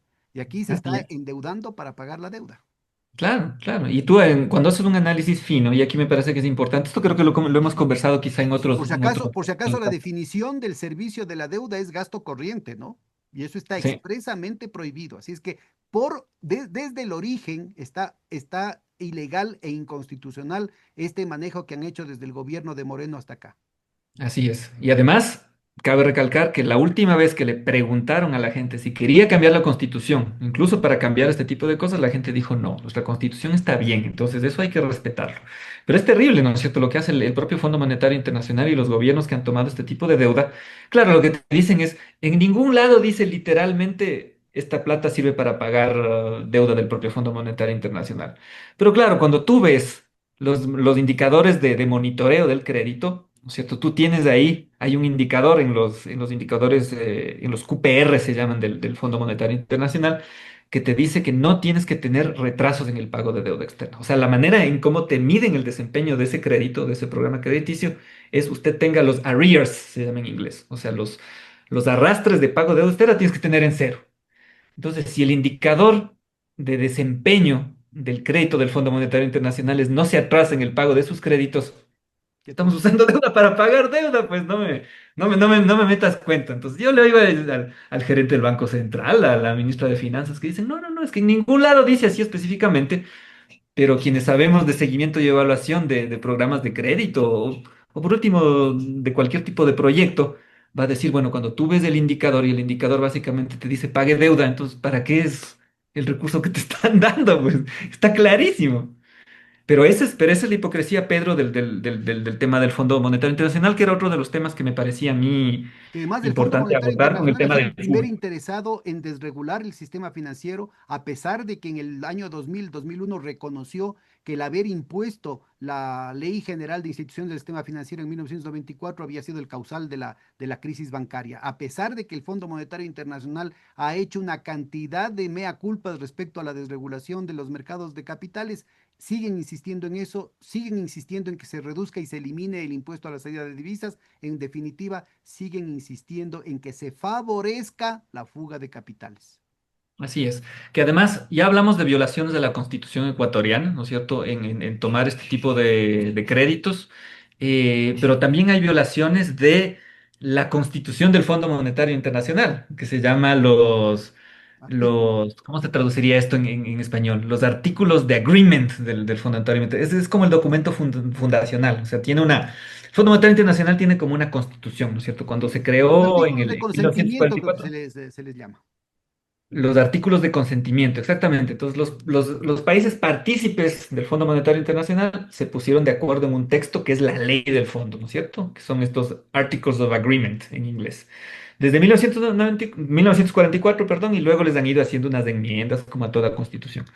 Pero hay una parte, ¿no es cierto?, que tiene que ver con el tema de salida de capitales, que es el artículo cuarto, sección 1A y 1B, que son fundamentales, donde el fondo se dice a sí mismo, ¿no es cierto? Cuando tú le prestas, ¿no es cierto?, en la primera sección, la primera lo que dice es, cuando tú le prestas plata a un miembro del fondo, ¿no es cierto? Cuando los recursos del fondo se le destinan a uno de sus países miembros, dice, no puede eso terminar en una salida de capitales, ¿no es cierto? Outflow of capital, dice la sección uno del artículo cuarto. Entonces, tú no le puedes prestar plata al país sabiendo que esa plata se va a ir. Y eso, el caso más grave, para no solo hablarles de Ecuador, es el caso de Argentina. El préstamo más grande de la historia del Fondo Monetario Internacional, sabiendo además que Argentina estaba en un proceso de fuga de capitales brutal, le prestaron plata y claro, esa plata salió de la economía, ¿no es cierto? Violando el artículo cuarto, sección uno de lo que le dispone al fondo. Y el artículo, la otra sección de este artículo, le complementa de una manera bien interesante, porque cuando uno revisa las condiciones que pone el Fondo Monetario Internacional, ellos dicen, ¿no es cierto?, para aumentar la probabilidad de pago de ese crédito, son las que ya sabemos, ¿no es cierto? Recorte el gasto público, desregularice acá, privatice las empresas públicas, es el decálogo de Washington. Pero curiosamente, la constitución del fondo lo que le dice es, mire, si usted le quiere prestar plata a uno de los países miembros y se da cuenta que hay una salida o un potencial de salida de capitales, usted puede pedirle que establezca controles de capitales. Controles de capitales del Fondo Monetario Internacional. Es antiguo, ¿Cuándo pues. se ha visto? Jamás. Satanás, Satanás. Satanás, pero además su constitución mismo le dispone, le dice, vea, si usted de su análisis, ¿no es cierto?, del comportamiento de la cuenta de capitales ve que esa plata se va a salir, tiene dos opciones. Una, no le presta, que es medio brutal, bueno, capaz sí necesita. Pero si le presta, oblíguele al país a establecer controles de capitales. O sea, no le ponga requerimientos de restricciones fiscales, no gaste acá, despida a la gente, desregularice la tasa de interés, que es todo lo que ponen ahí. Lo que le dices es meta controles de capitales, la propia ley del fondo. Y ahí, Pedro, si me permites contar una anécdota. No puedo dar nombres, lamentablemente, por un tema de confidencialidad y demás, pero tuvimos la oportunidad cuando el expresidente Lenín Moreno firmó el primer acuerdo con el Fondo Monetario Internacional, luego de que durante el periodo de Correa no hubo, digamos, relaciones crediticias con el Fondo Monetario Internacional. Cuando se firmó el primer préstamo en la época de Moreno, conseguimos que el equipo que llevaba el crédito del Fondo Monetario Internacional nos reciba a un grupo de académicos, de investigadores. Entonces yo participé en esa reunión con el equipo del fondo y les hablé de esto que les estoy hablando a ustedes ahorita. Entonces les dije, miren, ustedes no pueden prestarle plata al Ecuador cuando hay un problema de fuga de capitales. Y les presentamos los datos que nosotros teníamos, con análisis de datos del Banco Central del Ecuador, utilizando incluso algunos proxies ahí de datos de aduana, de SRI, les decimos, miren, en el Ecuador hay un problema que es diferente al de otros países, o sea, no hay capitales buitres, etcétera, pero les dijimos esto, mire, el problema del Ecuador es que las élites no meten. plata a la economía ecuatoriana. Y si ustedes se remiten a sus propios manuales y sus propias definiciones de salida de capitales, eso es salida de capitales, ¿cierto? Cuando la plata no entra en la economía, eso es salida de capitales, en términos económicos reconocidos por el Fondo Monetario Internacional y sus manuales.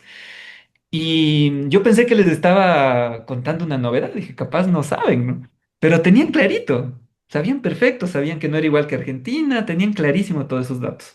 Entonces, de nuevo les digo, miren, si ustedes tienen claro eso, si se remiten al artículo cuarto de su constitución, o sea, ustedes deben trabajar en este marco legal, ustedes tienen dos opciones, o no le prestan plata al gobierno de Moreno, o tienen que establecer mecanismos de controles de capitales y no más bien discutir la posibilidad de bajar el impuesto de salida de divisas, por ejemplo. Eso es una barbaridad. Y ahí se hacían los tontos. Dicen, ah, no, es que eso más bien es un planteamiento del gobierno, no somos nosotros. Ahí se hacían los giles. Pero la condición, por supuesto, que querían en ese rato era Banco Central Independiente, ¿no es cierto? Banco No, Central pero verás, verás, Independiente. Eso era lo no que estaban solamente peleando. son los artículos que mencionaba, sino, no me acuerdo si es que es del artículo sexto, que dice explícitamente que esto implica una responsabilidad para el funcionario del Fondo Monetario Internacional, porque el Fondo Monetario no puede prestar plata si es que hay algún indicio de que no va a poder cobrar. Entonces, ellos están Ujú. conscientes con lo que dices, pero también con el hecho de que hayan presentado la cifra de los 72.000 millones de dólares de los depósitos netos de los ecuatorianos en el exterior es proporcionada por el Fondo Monetario Internacional, eso que con lo que abrimos la conversación de ahora. Entonces, ellos están conscientes, ¿no es cierto?, de que la fuga de capitales ha aumentado, porque te insisto, hace algunos años hablaban de solo 30.000. Entonces, saben perfectamente que esto sucede, ¿sí? Y entonces ellos, como funcionarios, son responsables también por el artículo sexto de una infracción al funcionamiento constitutivo del Fondo Monetario Internacional. Fondo Monetario. Que se hace flagrante, Pedro, en la parte de los informes del FMI que se llama el análisis de sostenibilidad de la deuda. Ahí es donde ellos se confiesan, ¿no Cuéntanos es de ese cierto? detalle, porque además hay una oficina específica que hace estos Sí. estudios. Cuéntanos de eso. Sí.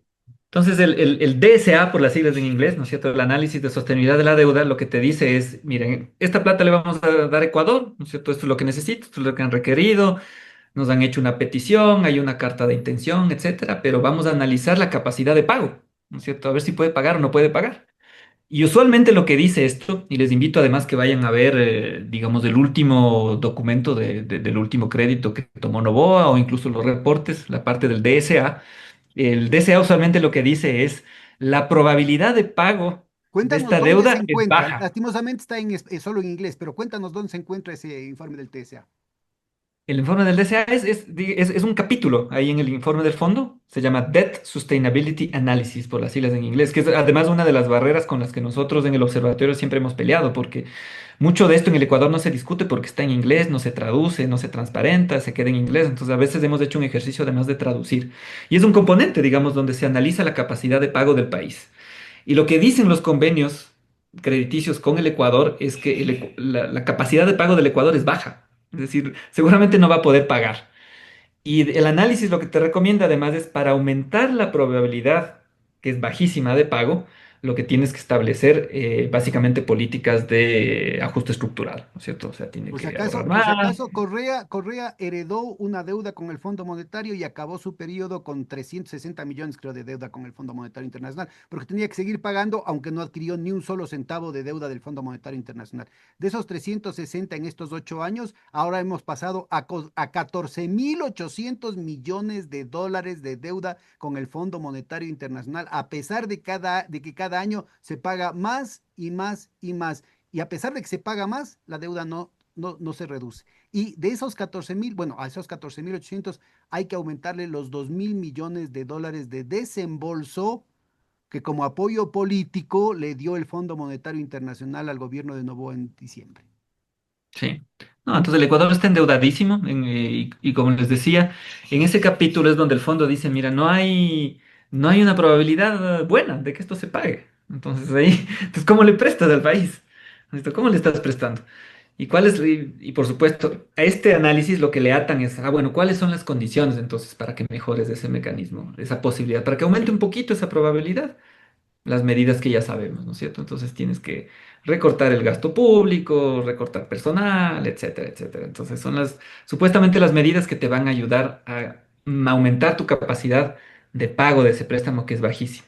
Pero cuando ya confiesan que es bajísima, ahí es donde se activa el artículo 6 que dices tú, Petro. Entonces, como, si tú sabes que no va a poder pagar, ¿cómo le prestas? Si sabes que hay fuga de capitales y además no le sugieres controles de capitales, sino todo lo contrario, ¿cómo le prestas? Entonces, estos convenios son violaciones flagrantes, ¿no es cierto?, de las propias leyes nacionales, en el caso de Ecuador, y además de las propias leyes del Fondo Monetario Internacional, haciéndose de la vista gorda y siendo cómplice de un proceso de fuga de capitales que ellos, en la anécdota que les digo, lo conocen perfectamente. Yo asumía que capaz no sabían, no tenían los datos, pero tenían los datos, lo sabían perfectamente. Además, entendían muy bien este problema de la no internación de divisas, lo entendían perfectamente. Y además que es parte de las definiciones propias, porque uno puede decir, bueno, una cosa es que salga la plata, que alguna vez estuvo en Ecuador. No, no, no. O sea, la fuga de capitales está definida como fuga, como salida de recursos, pero también como no internación de recursos. Está claramente definida Ahora, eso lo en los saben propios no manuales con solamente los los mismos funcionarios conceptos del del Fondo fondo. Monetario Internacional, sino también las autoridades del Banco Central y las autoridades del Ministerio de Finanzas que han estado firmando estos créditos, ¿no? Así es, así es. Y como les decía, además, son créditos que por más que se pongan de cabeza las autoridades, Banco Central, Ministerio de Finanzas, etcétera, están básicamente promoviendo la propia salida de capitales. Y volviendo, digamos, al hilo conductor de esta conversación es cualquier salida de capitales para pago de deuda, además para apalancarle, porque incluso en la misma lógica del fondo, en el mismo lenguaje del fondo, tú estás hablando de pagos de deuda, pero además garantizar el pago de las obligaciones externas del país.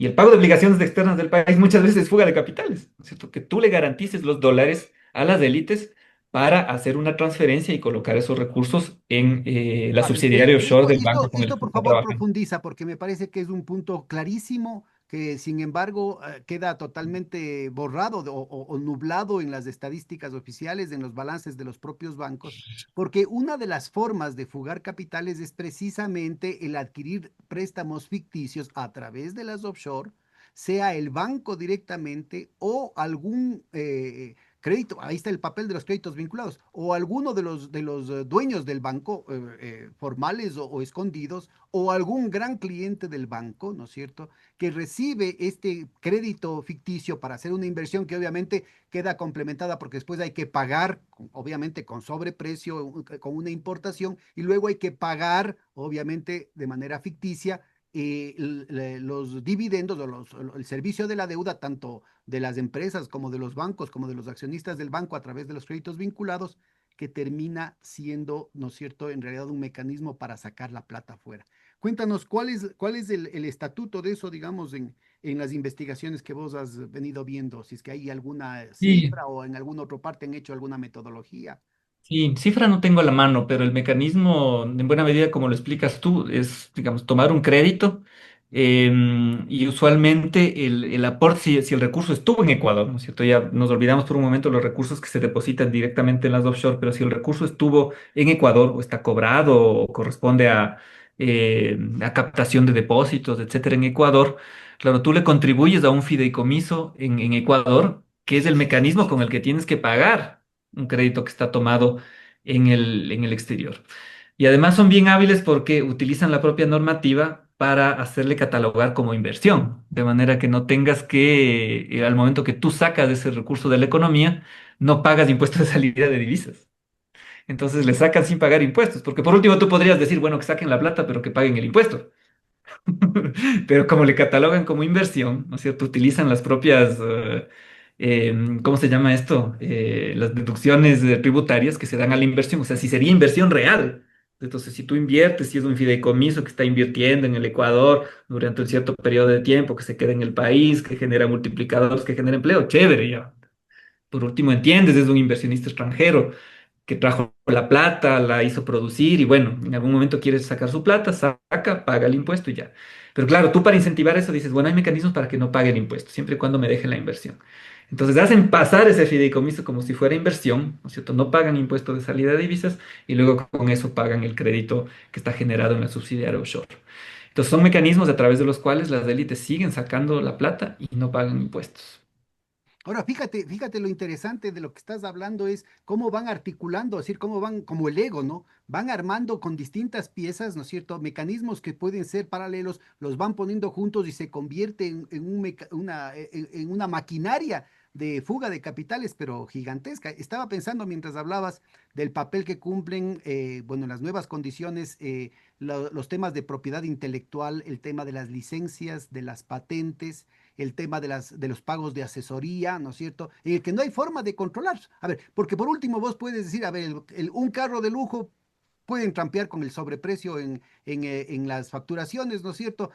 Porque a un Lamborghini y todo, o el Porsche que dijo el pobrecito del presidente de la República que solo tiene 200.000, el Porchecito en el que le llevó al guagua, inclusive sin límite de velocidad y sin placas además, ¿no? En el asiento de adelante y con todas las de ley ya. Entonces eso de ahí no se puede poner un límite al precio, porque si mandó a hacer algo que con el gusto, con el capricho personal que tienen los oligarcas, bueno, pero y peor pues, en el tema de las consultorías.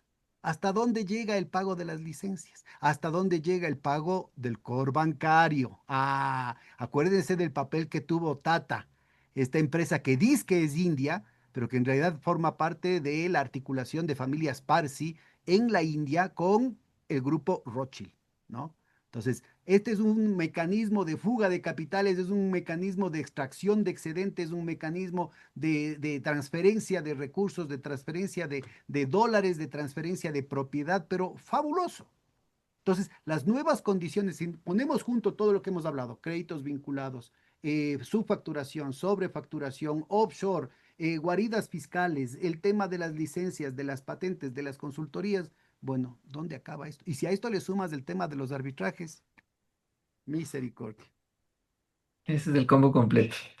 Y quizá una reflexión además, porque estamos hablando de finanzas, estamos hablando de fuga de capitales, pero claro, las finanzas en principio, a pesar de que vivimos en un mundo donde las finanzas viven para sí mismas, deberían ser recursos que van a la inversión, van a créditos, etcétera. Y cuando hablamos de países que tienen avidez de recursos, ¿no es cierto? El Ecuador ahora dice, bueno, ahora voy a volver a salir a mercados de capitales, voy a tomar más deuda privada, voy a endeudarme más porque se necesitan recursos. Yo les invito a hacer una reflexión, ¿no es cierto? Y volvamos a la cifra del inicio de la conversación, ¿no es cierto? Más de 70.000 millones de dólares depositados afuera de las élites, dato del Fondo Monetario Internacional. Imagínense si una fracción de eso se destina a inversiones productivas. O sea, es que no regrese todo, pero lo que se podría hacer con una fracción de eso, con el 15, con el 20% de eso. Pensemos en la necesidad de pagar la deuda. En las discusiones de proforma presupuestaria se habla de 12.000 millones de deuda que hay que pagar el próximo año, ¿no es cierto? O sea, con una fracción, miren, de lo que son 70.000 millones de dólares, si esa plata estaría en la economía invertida, generando multiplicadores, se podría cancelar parte del servicio de deuda, destinarle a recursos productivos, se podría hacer un montón de cosas. Entonces es importante, me parece, la reflexión más de sentido común, incluso sin ir a los detalles finos de las implicaciones económicas de esto, toda esa plata lo que podría hacer en la economía ecuatoriana, pero básicamente las élites han decidido que esa plata esté afuera, haciendo especulación financiera, ¿no es cierto? De ninguna manera estando más segura los depósitos de la gente afuera en las guaridas fiscales. Todo lo contrario y, por supuesto, sin contribuir al desarrollo de la economía ecuatoriana. Y ese es el modelo que lamentablemente, esto es una discusión política también, mientras este tipo de élites que están haciendo fuga de capitales, lavado de dólares, comercio de cocaína de manera ilegal y otro tipo de drogas y otro tipo de mercancías ilícitas, digamos, si son ellos los que están a cargo de cuidar el queso, al final de cuentas es una discusión política también que debemos tener. Y que involucra el futuro inmediato del Ecuador, pero también el futuro de largo plazo del Ecuador. ¿A dónde queremos llevar este país? Te agradezco Así muchísimo, es. hombre. No sé si tienes alguna última intervención con la que podamos cerrar esta conversación, que yo creo que ha sido muy, muy sugerente para buena parte de nuestra audiencia, sobre todo para los jóvenes que ojalá se motiven para hacer sus investigaciones sobre este tema. Me retomo lo que acabas de decir, ¿no es cierto? Importantísimo la investigación, ¿no es cierto? La reflexión a este respecto, ¿no es cierto? Hay jóvenes investigadores, de economistas, de estudiantes de economía que me parece que están cayendo en falsos presupuestos, ¿no es cierto? La discusión sobre dolarización e inflación, la discusión sobre el rol de los flujos de capitales, que es importante que se enteren bien y que desarrollen este tipo de investigaciones. Para muestra de eso, los esfuerzos que estamos tratando de hacer en el Observatorio de la Dolarización. Les he mencionado algunos textos, les invitaría a que revisen, ¿no es cierto? Más allá de la conversación que hemos compartido con Pedro ahora, nuestro blog, nuestra página web, como ustedes quieran llamarles, dolarización.org. Ahí hay textos que les he mencionado, ¿cierto? Por ejemplo, sobre banca offshore tenemos un par de textos sobre fuga de capitales, tenemos el trabajo que les había mencionado de Jerónimo Ibarra, sobre Ecuador, exportador neto de capital ilícito, donde ustedes pueden profundizar estas discusiones, tener ideas para sus tesis de licenciatura, de maestría, de doctorado y además revisar los datos. No se queden en absoluto con lo que les dice ni Pedro ni yo, y menos aún las autoridades económicas, sino vayan, revisen, vean los datos y, y alimenten sus preguntas de investigación y sus inquietudes de esa manera. Pedro, más bien muchísimas gracias. Ya se me ocurren nuevas ideas para más conversaciones y blogs y discusiones del Bueno, a propio ver, observatorio yo gracias a esta pongo conversación. humildemente esta ventanita, queda a tu entera disposición y por lo pronto te comprometo a que le tuerzas el brazo a Jerónimo Ibarra para que venga un ratito acá que nos presente, pero con gráficos, con cuadros, ¿no es cierto? Sí. Esa investigación que yo creo que el país tiene que conocer y tiene que circular, sobre todo en algunos medios que deberían estar muy pendientes de esta información. Y le voy a decir al Jerónimo, le voy a transmitir tu mensaje, me parece bien importante. Yo di un par de datos que además es fruto del trabajo de él, además de las reflexiones colectivas del observatorio, me parece importante que tenga un espacio y muestre, abre al abanico, ¿no es cierto? Les mostré algunas cifras agregadas del caso de Panamá, el caso de los Emiratos Árabes, que es importante, pero asimismo se pueden abrir algunos otros ejemplos y me parece que el colega ahí es la persona más indicada para tener esa conversación y por supuesto es un joven investigador, además me parece que es importante darles espacio a nuevas voces, ya tantos voces desde la economía convencional, ortodoxa, conservadora que ocupan los espacios, me parece más bien muy valioso lo que tú estás haciendo, Pedro, no solo compartiéndonos tus ideas, lo que tú conoces que es un mundo, pero también abriendo el espacio a nuevas voces de No, Ecuador, de fuera del Ecuador, desde para ya tener una un espacio. felicitación por anticipada que venga Jerónimo a conversar de esto y otros investigadores que estén en ese tema. Muchísimas gracias, un gran abrazo, cuídate mucho, ¿ah? Ya nos vemos. Un abrazo, Pedro, muchas gracias.